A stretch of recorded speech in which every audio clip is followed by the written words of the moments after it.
So this is it's my e-bike, homemade.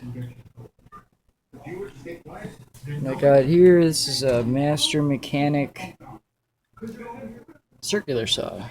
And just fucking ran the wire through the brake cable. It's got a foot brake, and it's kind of cool because of that. And this is Ryobi 18-volt lithium-ion flashlight. Totally cannibalized it. It will never be a flashlight again.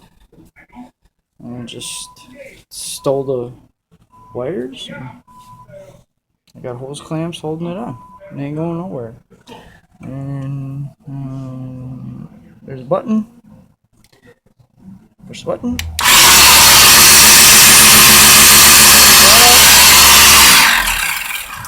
And this is the front handlebars from a mountain bike.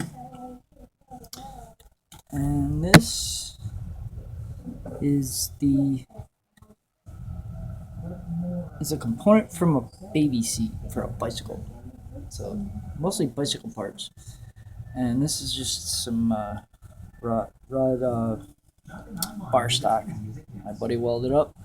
And this is the center sprocket, or the front sprocket from the mountain bike I got the handlebars from. And found a bike shop down the street, sells bike pegs for they're used, but I don't want a brand new one because I'm gonna ruin it. But it was $2, so altogether, I needed the power tools anyway. And this $2 so far, but the batteries don't last that long, so I'm gonna need like 6 to get to work. But it won't cost me any gas, so it'll pay for itself in the long run.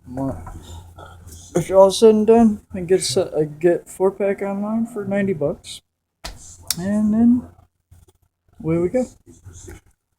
This is my e-bike. Oh, and I also stole the seat off the mountain bike too because it's taller. This is a little 20-inch frame turbo. So yeah, that's it.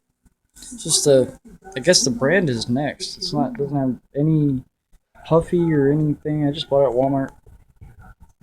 Before I decided to turn it into a pedal assist, it was on 4 bike rides. Oh, so yep, this is it.